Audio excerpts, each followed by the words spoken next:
10ই December বৃহস্পতিবার রাত 8টায় অনিমেষ করাচ্ছে এডিটর স্পিকে জানিয়ে দিচ্ছি শিরোনাম। স্বপ্নের পদ্মা সেতু এখন বাস্তব, দুই পাড়ের সেতু বন্ধন পুরো দৃশ্যমান। 2022 সালের মার্চে চালুর পরিকল্পনা।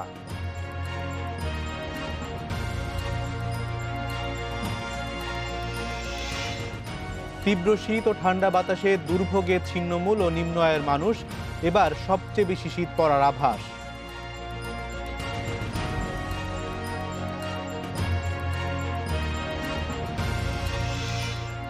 দেশে করোনায় একদিনে আরও 37 জনের মৃত্যু, নতুন শনাক্ত 1861 জন, কমেছে শনাক্ত ও হার।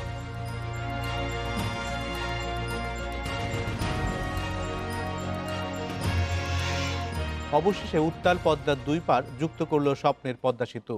মাওয়া প্রান্তের 12 ও 13 নম্বর পিলারে বসল স্প্যান F2।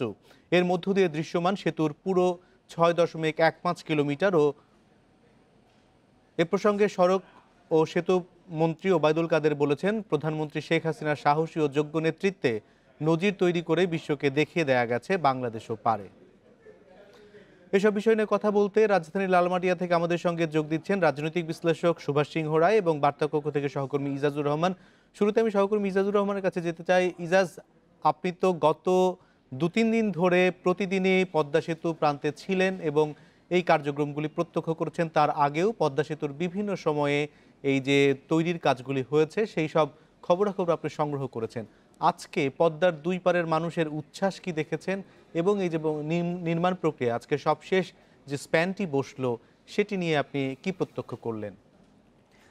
শুরুতে আসলে উচ্ছ্বাস প্রসঙ্গ যদি বলি, আমি যখন একদম সন্ধ্যার সময়, ঠিক সন্ধ্যা নামার মুহূর্তে পদ্মার যে মাওয়া প্রান্ত থেকে যখন ফেরত আসি, তখনও দেখি আসলে এটি আজকে সারাদিনই সেনাবাহিনীর চারিপাশটায় কর্ডন করে রেখেছিল, রেস্ট্রিক্টেড খুবই, সাধারণ মানুষ খুব বেশি দূর যেতে পারেনি। তারপরেও আমি দেখেছি যে পদ্মা পাড়ের যে সকল মানুষজন রয়েছে তারা কিন্তু বাঁধভাঙা উচ্ছ্বাস তাদের অনেকেরই।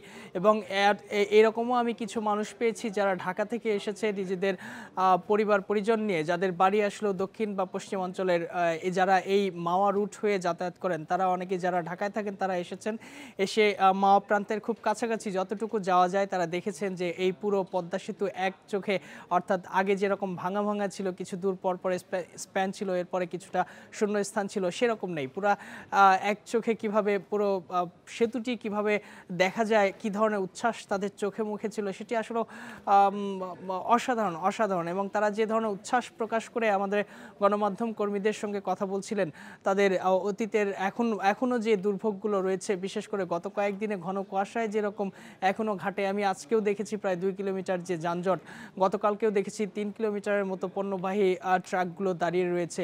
দুর্ভোগ কিন্তু প্রতিনিয়ত। তো একটি সর্বশেষ স্প্যানটি যখন বসলো তখন এটি বলা যায় যে নিঃসন্দেহে এটি বড় অর্জন। এবং শুধুমাত্র আর রোড স্ল্যাব এবং রেলওয়ে স্ল্যাব বসালেই এবং সুপারটি গার্ড, অর্থাৎ আনুষঙ্গিক যে সকল কাজগুলো রয়েছে আগামী 1 বছরের মধ্যে শেষ আবারও করলে। আমাদের কথা হবে। আমাদের সঙ্গে আছেন রাজনৈতিক বিশ্লেষক সুভাষ সিংহ রায়। সুভাষ সিংহ রায়, আপনার কাছে জানতে চাইছি যে পদ্মা সেতুর শুরু থেকেই নানা ধরনের ষড়যন্ত্রের কথা বলা হয়েছে এবং নানা ধরনের চ্যালেঞ্জ উত্তরণ করে নিজস্ব অর্থায়নের পদ্মা সেতু তৈরি হচ্ছে। এবং এই যে পদ্মা সেতুর এই দীর্ঘ প্রক্রিয়া, এই প্রক্রিয়ায় যে চ্যালেঞ্জগুলি ছিল সেগুলিকে আপনি কিভাবে মূল্যায়ন করেন? আপনাকে অসংখ্য ধন্যবাদ। আপনার সুস্বাস্থ্য কামনা করছি, যারা অনুষ্ঠান দেখছেন তাদের সুস্বাস্থ্য কামনা করছি। পদ্মা সেতুর নিয়ে আজ থেকে 2 বছর আগে আমি একটি বই লিখেছিলাম অধ্যাপক আব্দুল মান্নানের সাথে, পদ্মা সেতুর 7 কাহন। এই পদ্মা সেতুর 7 কাহনে আমি বিস্তারিত সমস্ত তথ্য উপস্থাপন করেছিলাম।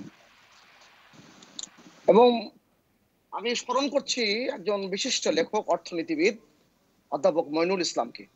তিনি প্রথম আলোতে প্রথম যে লেখাটি লেখেন সেটা তখন এ পক্ষে লেখার খুব কঠিন একটা ব্যাপার ছিল। তিনি লিখেছিলেন বিশ্বব্যাংকের বিদায় সাপে বর হতে পারে, তার শিরোনাম ছিল। এবং আপনি ঠিকই বলেছেন, 2000 যে আজকের যে 2020 সালের আজকে 10ই ডিসেম্বর আমাদের বাঙালি জাতির জন্য একটি আনন্দের সংবাদ। এবং এটা আমরা যে চ্যালেঞ্জ মোকাবেলা করে এগিয়েছি, এটা মাননীয় প্রধানমন্ত্রীর সৃজনশীল দক্ষতা এবং তার রাজনৈতিক দূরদর্শিতার ফসল। এবং আপনি দেখেন 30শে সেপ্টেম্বর যখন 2017 সালে প্রথম স্প্যানটি বসে 37 এবং 38 নম্বর পিলারের ওপরে। তখন মাননীয় প্রধানমন্ত্রী কিন্তু দেশের বাইরে ছিলেন। আপনি খুব ভালো করে জানেন একজন সংবাদকর্মী হিসেবে, সেতুমন্ত্রী ওবায়দুল কাদের তাকে বলেছিলেন যে আপনি আসলে আমরা এটা উদ্বোধন করব। তিনি তখন যুক্তরাষ্ট্রে সময় রাত, গভীর রাত, রাত 3টা। তিনি বলেছিলেন না, এটা আমার জন্য অপেক্ষার প্রয়োজন নাই। এবং সেটার দুই বোন একে অপরের জড়াজড়ি করে কিন্তু আনন্দের অশ্রু পেয়েছেন। কারণ না, এ কারণে তাদের ভিতরে অনেক বেদনা, অনেক রকম ষড়যন্ত্রের কথা, অনেক রকম দুর্নীতির কথা খুব দুঃখজনক ভাবে মাননীয় প্রধানমন্ত্রীর পরিবারকে পর্যন্ত জড়িয়ে দেওয়া হয়েছিল। কানাডার আদালত যখন বলে দিল যে কোনো দুর্নীতি হয় নাই, তারপরে কিন্তু সব বিজ্ঞজনেরা, এই সমস্ত প্রতিষ্ঠানরা, তারা কিন্তু কেউ কোনো দুঃখ প্রকাশ করেনি কিংবা বলেনি আমরা ভুল বলেছি। দেশের বিরুদ্ধে ষড়যন্ত্র দেশের মানুষ করবে, এটা খুবই দুঃখজনক ঘটনা এবং খুবই হৃদয় বিদারক ঘটনাও বটে। আমি আপনাকে একটা ছোট্ট তথ্য দিই। জাপানের সম্ভাব্য যে জরিপ হয়েছিল, আপনি জানেন 1998 সাল থেকে কিন্তু মাননীয় প্রধানমন্ত্রী তখনও প্রধানমন্ত্রী ছিলেন, ওই মেয়াদে প্রথম তিনি এই পদ্মা সেতুর কাজ শুরু করেন এবং 2001 সালে 1 জুলাই তিনি কিন্তু তার ভিত্তিপ্রস্তর স্থাপন করেন এই মাওয়া প্রান্তে। যাই হোক, এত বছর পরে আবার যখন পদ্মা সেতুর কাজ শুরু করলেন, শুরু হলো ষড়যন্ত্র।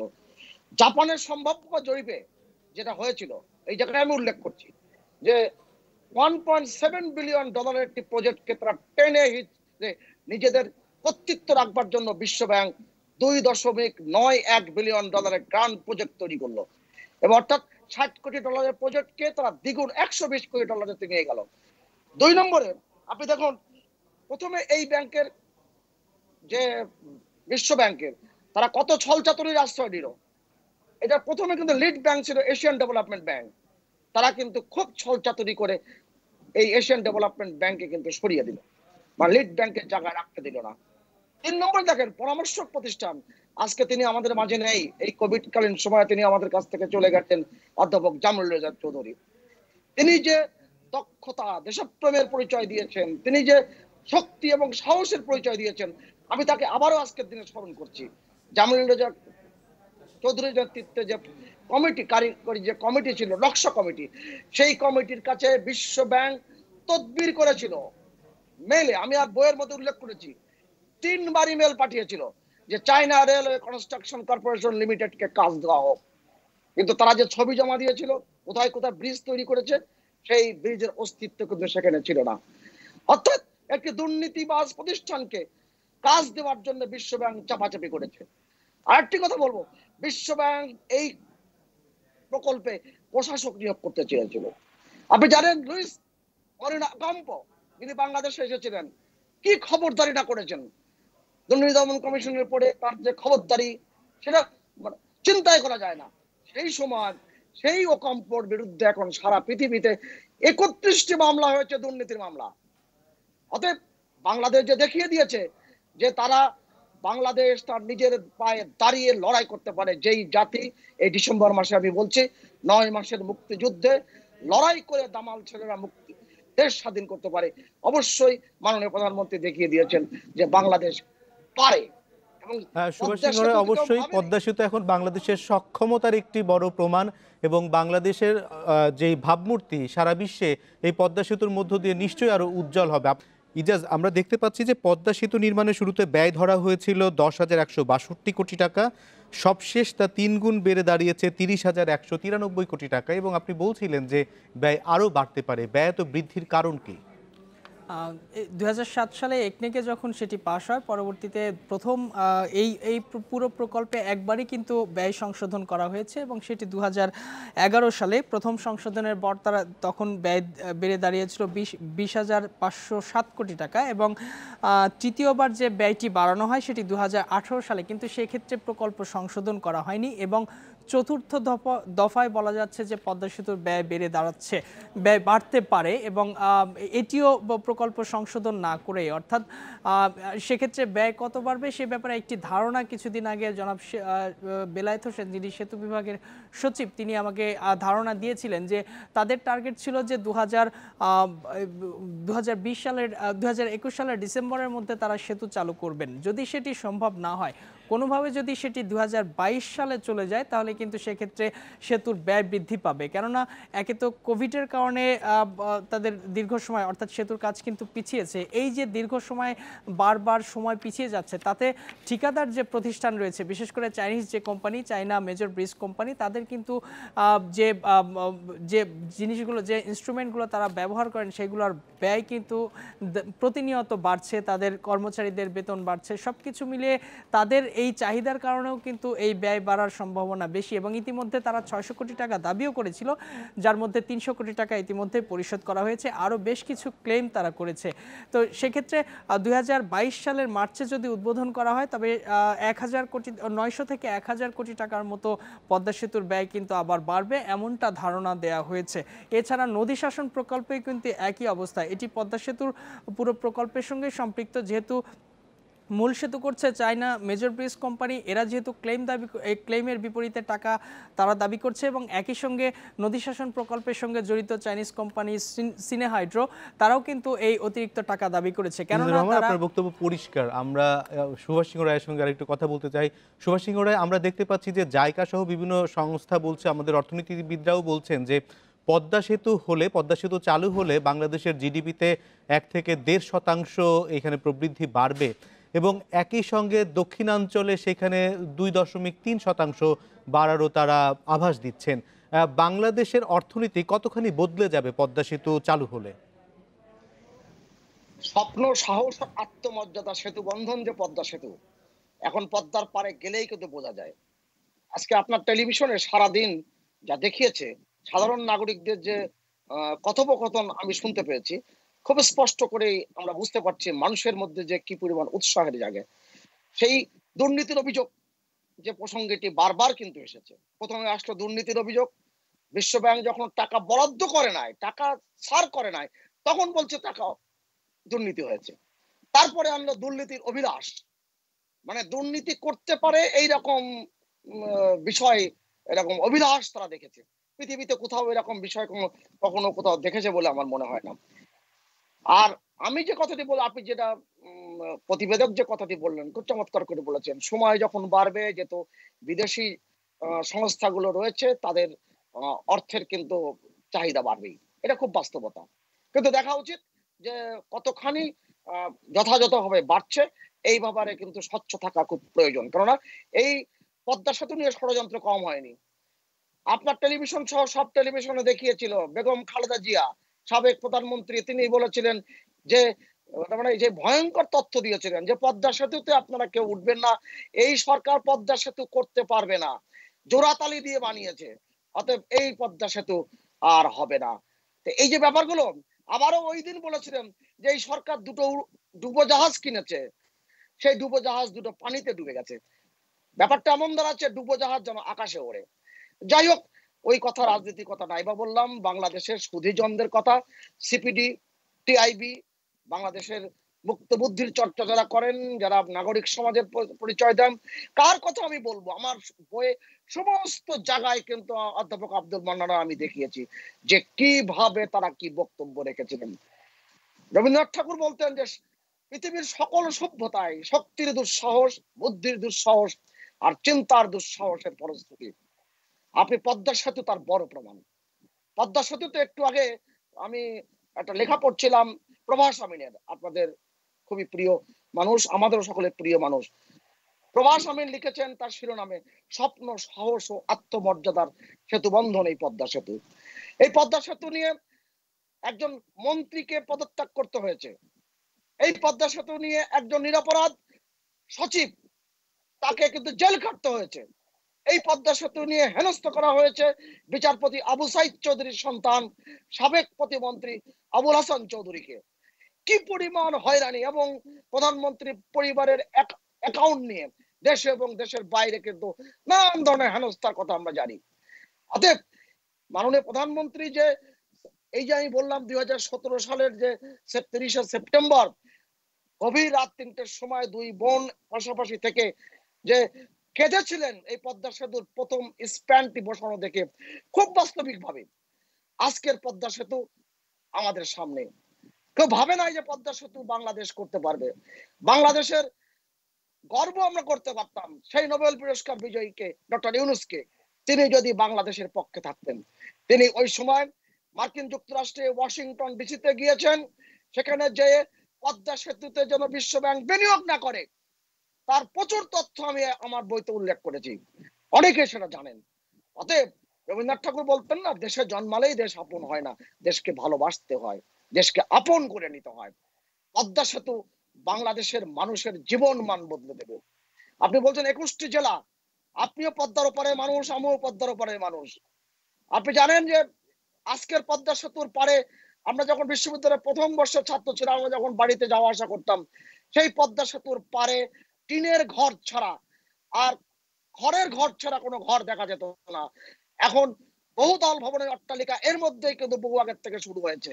আবাসন প্রকল্পগুলো নিয়েছেন, যেটা 5,000 টাকার জমি ছিল সেটা 5 লক্ষ টাকার কিন্তু পাওয়া যাচ্ছে না, এরকম বিঘাপতি জমি। এই যে বাস্তবতা, বাংলাদেশের এগিয়ে যাওয়ার যে উন্নয়নের স্বপ্নযাত্রা, এই স্বপ্ন তো স্বপ্ন না। ভারতের পূর্বতন রাষ্ট্রপতি এপিজে আব্দুল কালাম তিনি বলেছিলেন, স্বপ্ন সেটাই যে ঘুমিয়ে ঘুমিয়ে দেখবে না, স্বপ্ন সেটাই যে তার বাস্তবায়ন ঘটবে। সুভাষ এই সিংহ স্বপ্নের জন্য অবশ্যই সেই স্বপ্নের মাননীয় প্রধান, বাস্তবায়ন হলো বাংলাদেশে, এবং সেই স্বপ্ন প্রায় আমাদের প্রত্যক্ষ করছি আমরা। আপনাকে অনেক ধন্যবাদ। আমি আমাদের সহকর্মী মিজাজুর রহমানের কাছে সবশেষ 30 সেকেন্ড একটু জানতে চাই যে আমাদের 41টি যেই স্প্যান বসানো শেষ হলো, এর পরবর্তী কাজ, মূল কাজ কি কি রয়েছে? এর পরের মূল কাজগুলো হচ্ছে বাস এবং ট্রেন চলাচলের জন্য যে রোড এবং রেল স্ল্যাবগুলো বসানোর প্রক্রিয়া সেটি চলমান রাখা এবং সেটি শেষ করা। বিশেষ করে উপরে রোড স্ল্যাব বসবে, নিচে রেল স্ল্যাব বসবে। এর বাইরে সড়ক থেকে সেতুতে ওঠার মুখে যে অ্যাপ্রোচ রোডটি রয়েছে সেখানকার অ্যাপ্রোচ রোডটি নির্মাণ করা। এটি আগামী 1 বছরের মধ্যে করা সম্ভব হবে বলে আশা করছেন প্রকৌশলীরা। মিজাজুর রহমান, আপনাকে অনেক ধন্যবাদ। ঘন কুয়াশায় দেখা মিলছে না সূর্যের, বাড়ছে শীতের তীব্রতা। কনকনে ঠান্ডা বাতাসে দুর্ভোগে পড়েছেন ছিন্নমূল ও নিম্ন আয়ের মানুষ। এক টুকরো গরম কাপড়ের আশায় রয়েছেন তারা। এবার সবচেয়ে বেশি ঠান্ডা পড়ার আভাস দিচ্ছেন আবহাওয়াবিদরা। শীতের স্বাস্থ্য সচেতনতা নিয়ে কথা বলতে বগুড়া থেকে আমাদের সাথে যোগ দিচ্ছেন মোহাম্মদ আলী হাসপাতালের আবাসিক স্বাস্থ্য কর্মকর্তা ডাক্তার শফিক আমিন কাজল। ডাক্তার শফিক আমিন কাজল, আপনাকে স্বাগত জানাচ্ছি। আমরা আভাস পাচ্ছি যে এই রোববার থেকেই শীতের তীব্রতা একটু বাড়বে এবং শীতে সাধারণত ঠান্ডা, সর্দি, জ্বর এই রোগগুলির প্রাদুর্ভাব হয়ই।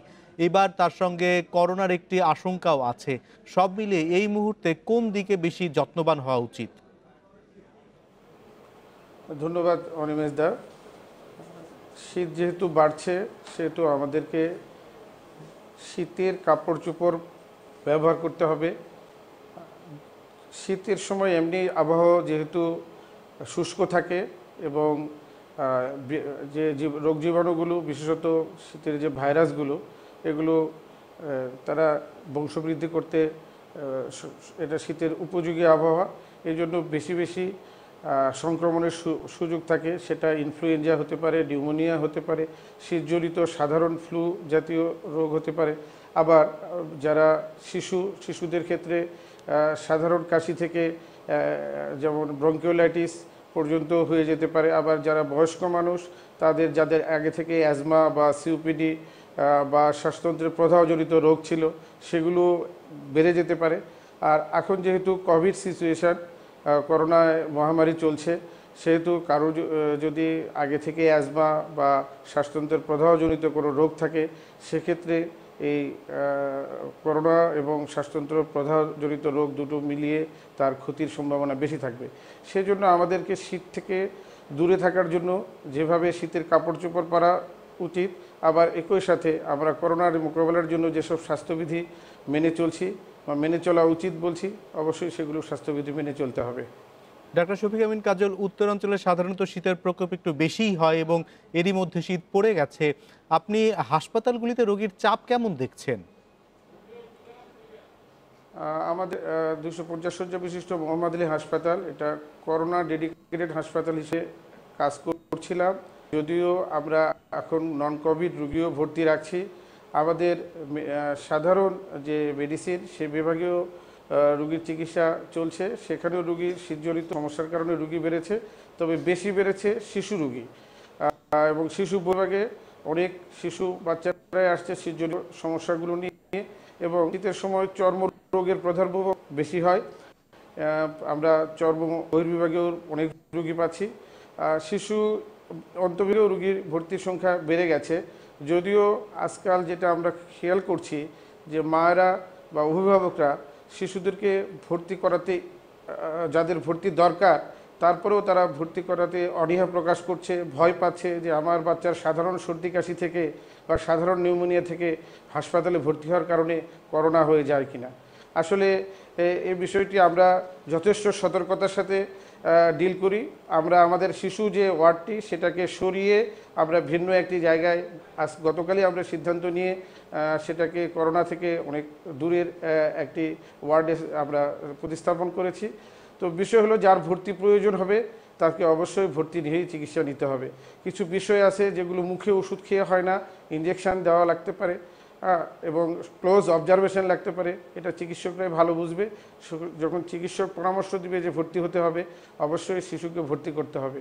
এবং বাসায়ও লক্ষ্য করতে হবে যেসব শিশুর বুক দেবে যাচ্ছে বা প্রচণ্ড কাশি হচ্ছে, কাশির সাথে বমি হচ্ছে বা জ্বর প্যারাসিটামল সিরাপ দিয়েও কমছে না, তাদেরকে অবশ্যই ভর্তির প্রয়োজন হলে আমরা ভর্তির কথা বলবো এবং অবশ্যই ভর্তি করে চিকিৎসা নেওয়াটাই ভালো হবে।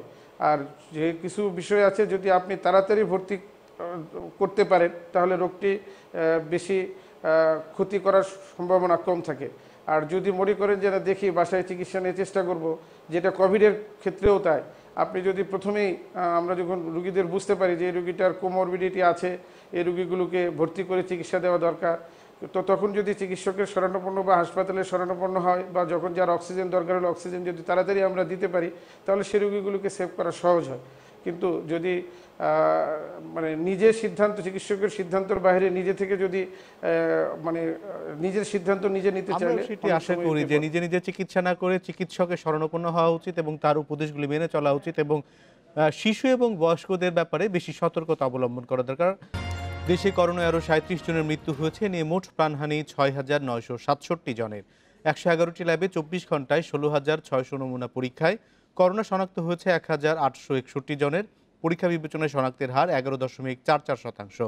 দেশের করোনা পরিস্থিতি নিয়ে কথা বলতে রাজধানীর পরিবার থেকে আমাদের সঙ্গে যোগ দিচ্ছেন চিকিৎসা বিজ্ঞানী অধ্যাপক ডক্টর লিয়াকত আলী। অধ্যাপক ডক্টর লিয়াকত আলী, আমরা দেখতে পাচ্ছি যে আজও 37 জনের প্রাণহানি হয়েছে এবং 6,967 জন মোট এই পর্যন্ত আক্রান্ত, প্রায় 7,000ই আমরা বলতে পারি। সব মিলিয়ে করোনা পরিস্থিতি কোন দিকে যাচ্ছে? ধন্যবাদ আপনাকে। আসলে আমরা আগে থেকেই যেটা বলে আসছিলাম যে শীতের সময়ে আবার করোনার যে ঢেউ, সেটি প্রথম ঢেউয়েরই আর একটি বর্ধিত রূপ আমরা দেখার সম্ভাবনা রয়েছে। সেই আশঙ্কাটাই সত্যি হচ্ছে, কারণ মৃত্যুর প্রায় 30 থেকে 40-এর কোঠার মধ্যেই মৃত্যু রয়েছে ঝুঁকি। আর শনাক্তের যে হার, রেট অফ পজিটিভিটি, সেটিও সবসময় 10% উপরে রয়েছে এবং কোনো কোনো সময় 15% কাছাকাছি চলে যাচ্ছে। সেই হারে চিন্তা করলে যে এই যে শীতকালে যে বৃদ্ধি, সেই আশঙ্কাটাই সত্যি হতে চলেছে এবং আমরা জানি না যে এটি কোথায় গিয়ে ঠেকবে, কিন্তু আমাদের ধারণা যে পরিস্থিতি আরেকটু খারাপের দিকে যেতে পারে সামনে, শীত যত বাড়বে। এবং করোনার টিকার কথা আমরা শুনতে পাচ্ছি, সেটি বাংলাদেশে কবে নাগাদ আসতে পারে আপনারা কি বুঝছেন? এবং সেটি আসলে আমাদের রোগীদের জন্য, আমাদের আবহাওয়ার জন্য সেটি কতখানি আমাদের সুরক্ষা দেবে? আপনার প্রশ্নের প্রথম অংশটি হচ্ছে যে যেটি ইতিমধ্যে সরকার চুক্তি করেছেন যে অক্সফোর্ড অ্যাস্ট্রাজেনেকার যে ভ্যাকসিনটি সেরাম ইনস্টিটিউটের মাধ্যমে, আপনারা জানেন যে ভারতীয় নীতি নির্ধারকরা, স্বাস্থ্য মন্ত্রণালয়ের বিশেষজ্ঞদের কমিটি এখনো সেটিকে কিন্তু আরো তথ্য চেয়েছেন সেখান থেকে এবং ভারতে এখনো অনুমোদিত হয়নি। তো সেখানে অনুমোদনের পরে ভারতীয় জনগণের অধিকার সব আগে বলে সেরাম ইনস্টিটিউটের প্রধান বলেছেন। তো এখানে নির্ভর করবে যে আমাদের যে 3 কোটি ভ্যাকসিনের চুক্তি হয়েছে, সেই চুক্তি সত্যিকার অর্থে সেটির বাস্তবায়নের জন্য আমাদের সরকারি পর্যায়ে এবং অন্যান্য কূটনৈতিক পর্যায়ে জোর তৎপরতা থাকলে হয়তো আমরা জানুয়ারি শেষের দিকে বা ফেব্রুয়ারির শুরুতে এই ভ্যাকসিনগুলো আশা করতে পারি, যদি সবকিছু ঠিকঠাক চলে, অনুমোদন ভারতে ঠিক মতো হয়। আর যেটা কোভ্যাক্স ফ্যাসিলিটি, অর্থাৎ সরকার আমাদের যেটি করেছেন যে কোভ্যাক্স অর্থাৎ জাতিসংঘের তত্ত্বাবধানে, বিশ্ব স্বাস্থ্য সংস্থার তত্ত্বাবধানে যেটি হয়েছে, সেটি পেতে পেতে আমাদের ধারণা যে যদি সবকিছু ঠিকঠাকও হয় তাও মে জুনের আগে নয়, মানে এটি আরো দেরি হবে পেতে। তো সবকিছু মিলিয়ে সত্যিকার অর্থে যেটাকে বলা হয় আরো বৃহত্তর পটভূমিতে, কারণ 3 কোটি ভ্যাকসিন শুধুমাত্র যাদের বেশি ঝুঁকি রয়েছে তারা পেতে পেতেই শেষ হয়ে যাবে। আর আপনার পরবর্তীতে যেটি আমরা দেখতে পাচ্ছি যে এই ভ্যাকসিনগুলো অনেকগুলোই যেগুলো মেসেঞ্জার আরএনএ ভিত্তিক কিংবা ডিএনএ ভিত্তিক কিংবা প্রোটিন অ্যাডেনোভাইরাস ভিত্তিক, অক্সফোর্ড অ্যাস্ট্রাজেনেকা যেমন অ্যাডেনোভাইরাস ভিত্তিক, এগুলো সম্পর্কে মানব জাতির অভিজ্ঞতা এখনই কম। এখনো যেখানে যেখানে পরীক্ষা হয়েছিল ইউএস এর মতো জায়গাতে, সেখানে সাইড ইফেক্ট নিয়ে কিছু চিন্তা ভাবনা এখনো শুরু হয়ে গেছে।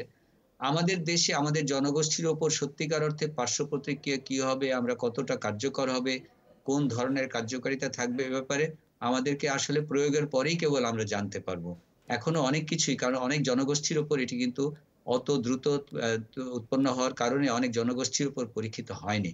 সুতরাং অধ্যাপক আমরা ডক্টর যদি লিয়াকত আলী, সেই ক্ষেত্রে যেহেতু সেটি আসতে আমাদের হাতে আরো প্রায় 6-7 মাস লেগে যেতে পারে, এই মুহূর্তে কি মাস্ক পরা এবং স্বাস্থ্যবিধি মেনে চলা ছাড়া আর কি কি করণীয় আমাদের? আমাদের একদমই অনুরোধ হচ্ছে যে এই মাস্কের কোনো বিকল্প নেই, কারণ ভ্যাকসিন জনগোষ্ঠী থেকে জনগোষ্ঠীতে পার্থক্য হতে পারে কার্যকারিতা, কিন্তু মাস্কের কার্যকারিতায় কোনো পার্থক্য হবে না। আমরা উভয় পক্ষ যদি মাস্ক পরি এবং যেটিকে বলা হয় হাতের হাইজিন এবং অন্যান্য যেসব স্বাস্থ্য ব্যবস্থা স্বাস্থ্যবিধি মেনে চলি, ক্ষেত্র বিশেষে যতটা সম্ভব দূরত্ব মেনটেন করি, এবং বিশেষ করে শীতকালে অনুষ্ঠান, বিভিন্ন রকম পিকনিক, নানান ধরনের সামাজিক অন্যান্য অনুষ্ঠান পরিহার যথাসম্ভব সীমিত করি, এবং পরবর্তীতে ইভেন যাদের ভ্যাকসিন পাবেন তাদেরকেও কিন্তু মাস্ক পরতে হবে, কারণ ভ্যাকসিনের যে এন্ড পয়েন্ট সেটি হচ্ছে হয়তো রোগের তীব্রতা কমাতে পারে, মৃত্যু ঝুঁকি কমাতে পারে, কিন্তু এখনো কিন্তু নিশ্চিত না যে তিনি বাহক হতে পারবেন না, তার কাছে যে সংক্রমণ যাবে না এমন কোনো নিশ্চয়তা নেই। সুতরাং তাকেও কিন্তু মাস্ক পরতে হবে। মাস্কের কোনো বিকল্প নেই, অন্যান্য স্বাস্থ্যবিধির কোনো বিকল্প নেই। অধ্যাপক ডক্টর লিয়াকত আলী, আপনাকে অনেক ধন্যবাদ আমাদের সঙ্গে যুক্ত থাকবার জন্য। এই ছিল এডিটর স্পিকের আজকের আয়োজনে। ইন্ডিপেন্ডেন্ট টেলিভিশনের সব খবর আরও বিস্তারিত জানতে চোখ রাখুন আমাদের ফেসবুক, ইউটিউব এবং টুইটারে। সাথে থাকার জন্য ধন্যবাদ।